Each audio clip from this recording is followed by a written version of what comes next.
Espace TV, le 22h.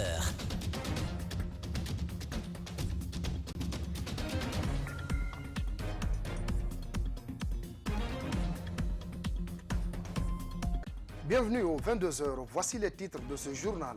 La centrale syndicale USTG Conakry, reçue par le Premier ministre, c'était dans le cadre des consultations nationales. Le secrétaire général de la structure a mis l'occasion à profit pour faire part de leurs préoccupations à Ibrahima Kassori Fofana. Comment les Guinéens perçoivent-ils l'hymne national? Reste-t-il dans leur cœur?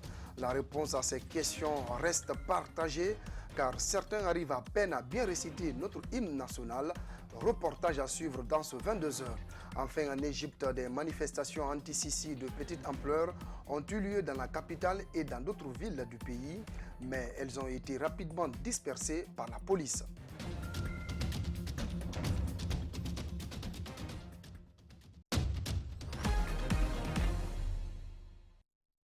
Voilà pour le sommaire de ce 22h. Soyez les bienvenus. La centrale syndicale USTG Conakry, reçue par le Premier ministre, c'est dans le cadre des consultations nationales. Le secrétaire général de la structure a mis l'occasion à profit pour faire part au Premier ministre donc leurs préoccupations. On fait le point avec Mariam Foudé Camara. C'est suite à une lettre d'invitation du Premier ministre que les membres du bureau de la centrale syndicale USTG Conakry se sont présentés au Palais de la Colombe. Pour eux, la solution à tout problème se trouve autour de la table. Notre centrale syndicale estime que tous les problèmes qui assaillent notre pays doivent trouver leur solution autour de la table. Le dialogue est une arme qui permet de trouver la solution à tous les problèmes. Celui qui s'éloigne du dialogue n'aime pas la paix. Cette rencontre était également une occasion pour le secrétaire général de cette structure syndicale d'adresser un mémorandum au Premier ministre. Dans ce document de 2 pages, ils ont fait part des menaces et agressions dont ils sont victimes. 1. L'intervention des forces de l'ordre pour empêcher les syndicalistes de l'USTG d'accéder au port de Conakry pour la mise en place de la délégation syndicale. 2.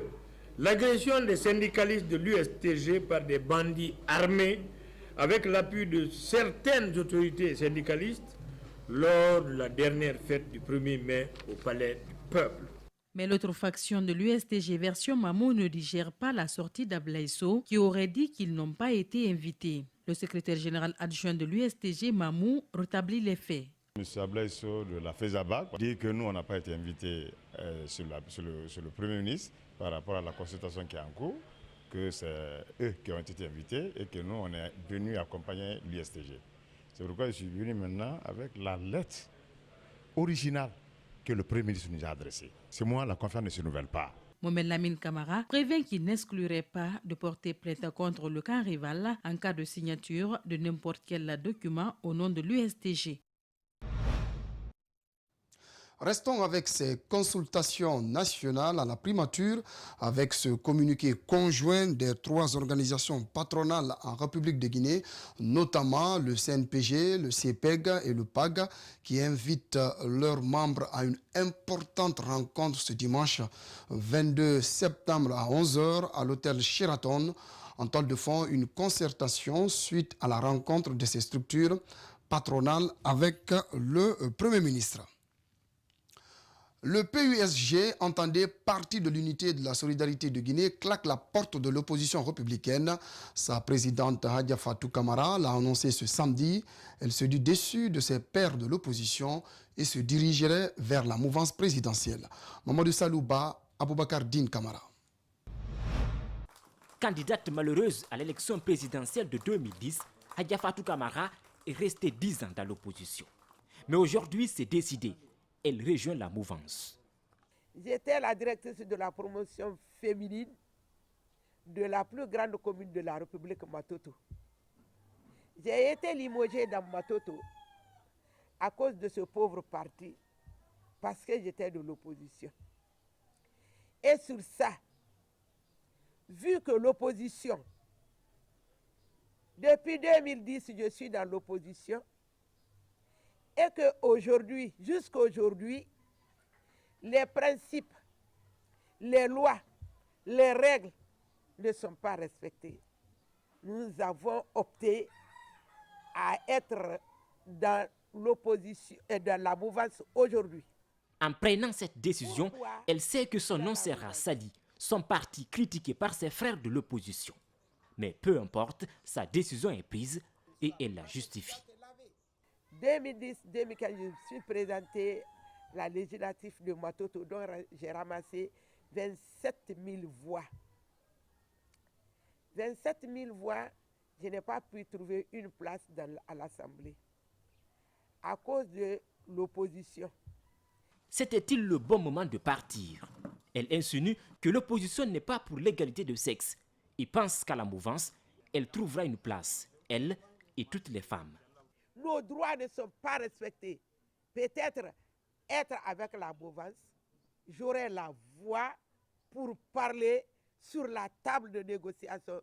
Et c'est aussi l'occasion pour elle de vanter la participation de son parti aux consultations avec le Premier ministre et de parler de cette question qui divise dans le FNDC. Mon parti a répondu officiellement à l'appel du Premier ministre. Par mon fort étonnement, nous écoutons les partis qui se disent grands aujourd'hui que pour assister, pour partir répondre à l'appel du Premier ministre, que c'est une faillite. Nous leur disons non, par ma voix féminine, nous leur disons non. Non à l'opposition, Hadja Fatou Camara pense que l'actuelle constitution n'est pas si parfaite. On en vient à cet élément annoncé au sommaire de ce 22h. Emblème d'une souveraineté nationale, l'hymne national est la première forme d'identité des citoyens des différentes nations libres. En Guinée, l'hymne national, liberté, occupe-t-il une place dans le cœur des Guinéens? Comment le perçoivent-ils? L'une de nos équipes a rencontré des citoyens dans les rues de Conakry. Abdourahmane Ba, Ibrahima Souri Kamara. Que chante l'hymne de la Guinée, frères jeunes, unistes peuple, peuple de Guinée, le chant l'unité. Ils aimeraient le chanter à la perfection, mais le temps d'apprentissage revient les hanter. Symbole de la souveraineté guinéenne, l'hymne national La Liberté ne semble pas trouver ses fans dans ce bar-café. Disons, ça fait longtemps que je n'ai pas chanté ça. C'est pas normal. Vraiment, un citoyen d'un pays doit maîtriser normalement l'hymne national. Ce jeune ne se souvient pas de la dernière fois qu'il a assisté à une montée des couleurs. Mais le plus déplorable, cette chanson n'est presque pas enseignée dans les classes. Je ne me souviens pas que même à l'école primaire, que moi, on m'a écrit l'hymne national.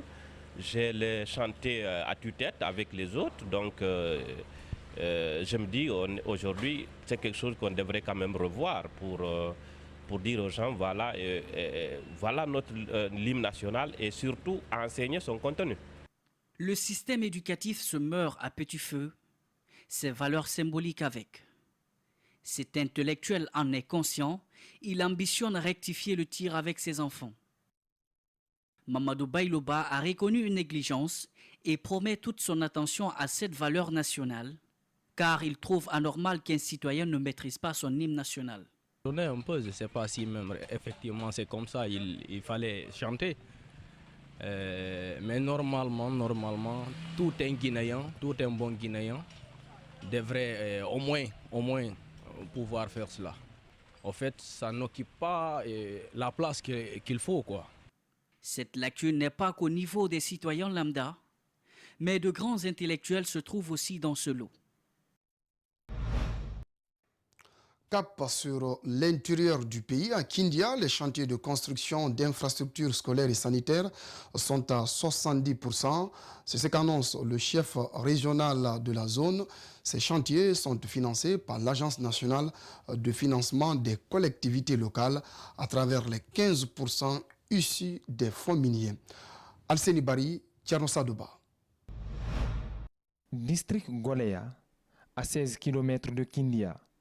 Ici, un poste de santé, un logement, un peu amélioré, une clôture sont en construction.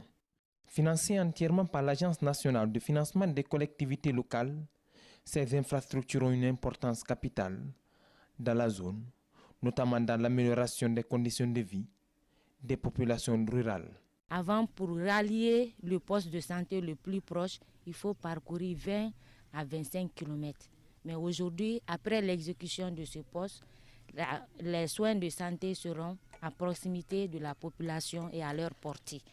Donc ça va augmenter leurs revenus. Les dépenses qu'ils faisaient pour le transport, ils ne vont plus faire ces dépenses-là. À Kindia, un autre chantier, l'extension de la mairie avec un bâtiment R+2 et la construction de 4 salles de classe, 2 blocs latrines au collège Fissa. Avec un coût total de 3,8 milliards francs guinéens, la fin des travaux est attendue avant la fin du mois de décembre. Le changement est total.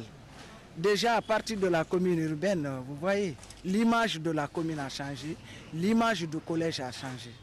Déjà c'est une joie pour la population de Kindia et pour toutes les collectivités. Je demanderai à l'ANAFIC de continuer l'aide après ça, là, de nous aider de plus pour que nos collectivités soient désenclavées. 40 communes rurales, 5 communes urbaines sont concernées par ces travaux de construction d'infrastructures éducatives, sanitaires, entre autres.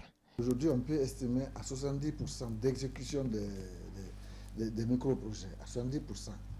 Il y a des préfectures qui sont vraiment en avance, en l'occurrence Télémélé, Dubreka. Il y a des préfectures qui traînent un tout petit peu, c'est Fourikaria, c'est Koya. Au-delà de ces bâtiments, la plupart de ces ouvriers travaillant sur ces sites sont recrutés dans les différentes localités. Une mission du ministère des Mines s'est rendue à Fria ce jeudi. Les cadres du département et les femmes de la zone minière ont échangé sur des questions liées à l'autonomisation des femmes.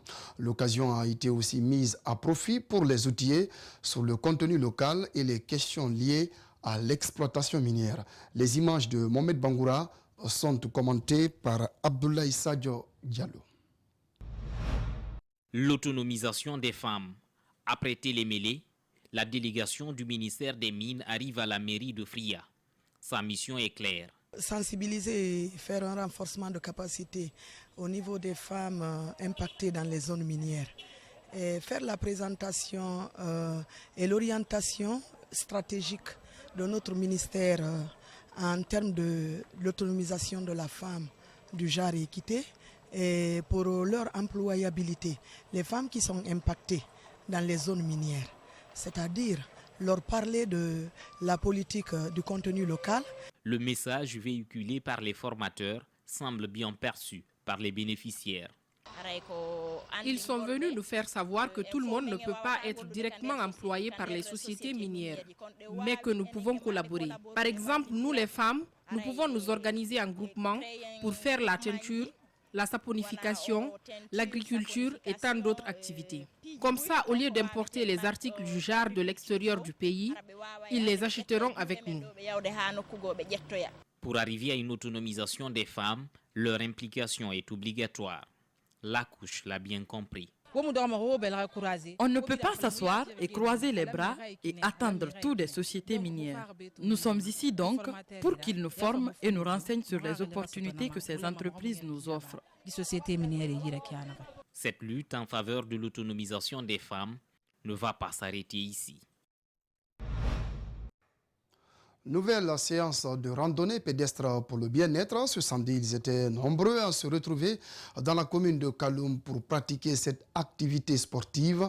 L'initiative de la Fédération guinéenne de randonnée pédestre vise à offrir un bien-être aux pratiquants et prévenir certaines maladies liées à la non-pratique du sport. On fait le point dans ce reportage signé Al-Gassimi Aliba, Ibrahim Souma. Comme chaque samedi et dimanche, ils sont nombreux à se retrouver très tôt le matin pour faire du mouvement. De la marche, des mouvements d'étirement et plusieurs autres activités sportives.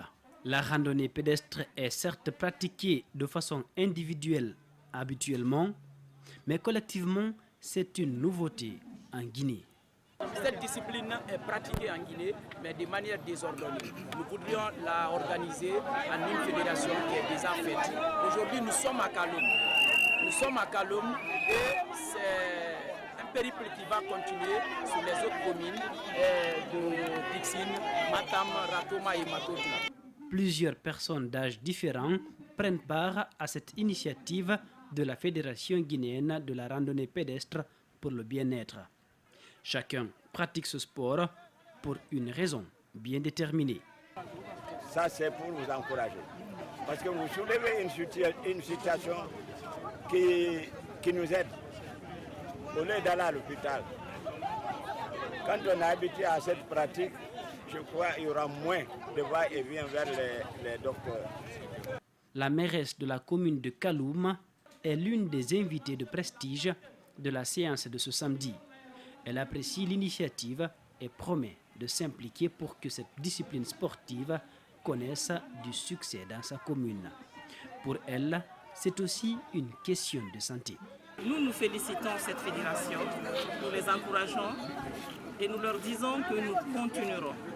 Ce que nous leur demandons, c'est d'installer une équipe à Kaloum et nous allons passer les formations pour que tous les samedis, à partir de 6h du matin, la population de Kaloum sorte pour faire ce sport. La prochaine séance, c'est ce dimanche dès l'aube. Voilà, très belle initiative. Du sport à la littérature. Rentrée littéraire à Conakry, plusieurs ouvrages sont dédicacés à cette occasion. Parmi eux, Du sang et des larmes et Le sofa de l'ombre de Mohamed Condé, actuel secrétaire général du ministère de l'Information et de la Communication. Une cérémonie qui a mobilisé ce vendredi des responsables du paysage médiatique, des cadres du ministère de l'Information et de la Communication et bien d'autres personnalités publiques et du monde littéraire guinéen. Je propose de suivre l'auteur au micro de Mohamed Damaro Kamara. Ça nous inspire qu'il faut se battre pour son pays, quelles que soient les conditions dans lesquelles on vit. Il vivait malade, hospitalisé, et on a dit qu'il ne peut pas s'en sortir parce qu'il est condamné, il fait un cancer. Donc, il a donc dit, il s'est engagé pour la construction de la démocratie et de la prospérité de la Guinée. Ça, c'est le sang, du sang et des larmes. Le second livre, c'est dans l'ordre de 160%. Le second livre, Le sofa de l'ombre. Ça, c'est un livre qui porte sur un enfant qui a été ramassé au cours d'une bataille à l'époque samborienne et qui avait été rejeté dans sa société parce que son père et sa mère n'étaient pas connus. Donc, il a souffert des affres de l'exclusion et le livre porte justement sur la lutte contre l'exclusion sous toutes ses formes. Exclusion politique, sociale. On passe à présent à l'actualité africaine et internationale dans ce 22h. Égypte, des manifestations anti-Sisi de petite ampleur ont eu lieu dans la capitale et dans d'autres villes du pays, comme ici à El Mala. Et ces manifestations ont donc été rapidement dispersées par la police. Images et commentaires, Djibril Ba. Plusieurs personnes ont été arrêtées vendredi au Caire alors qu'elles manifestaient pour exiger le départ du président égyptien Abdel Fattah al-Sisi. Des manifestations anti-Sisi de petite ampleur ont eu lieu dans la capitale et dans d'autres villes d'Égypte et ont été rapidement dispersées par la police au moyen de gaz lacrymogène. Au Caire, des journalistes ont assisté à 5 arrestations pendant le rassemblement organisé de nuit sur la place Tahrir, au lieu de la révolution de 2011 qui avait abouti au renversement du président Hosni Moubarak. Scooters incendiés, vitrines et matériel urbain dégradés, des exactions ont été commises par des individus violents de la mouvance Black Bloc au début de la marche pour le climat à Paris où 1000 manifestants radicaux ont été signalés par la préfecture de police. Djibril Ba. Vitrines cassées, banques dégradées, barricades de fortune incendiées, Des exactions ont été commises par des individus violents de la mouvance Black Bloc au début de la marche pour le climat à Paris, où 1000 manifestants radicaux ont été signalés par la préfecture de police. Selon les autorités, un cortège de militants radicaux s'est très vite constitué au sein de la marche qui a débuté vers 14h30 sur le boulevard Saint-Michel au niveau du jardin du Luxembourg. Les policiers sont intervenus à partir de 15h pour disperser ces militants radicaux au nombre d'environ 150 personnes selon une source proche du dossier. Au total, la préfecture de police a estimé à 1 millier les manifestants radicaux de la mouvance de l'ultra-gauche et des Gilets jaunes présents dans la manifestation. C'était le journal de la rédaction. Merci de l'avoir suivi. Merci également aux équipes en régie, en édition. Ce journal est à retrouver sur notre site espacetvguinée.info. Je vous retrouve lundi au compte de 20h. Allez, bonne soirée à tous.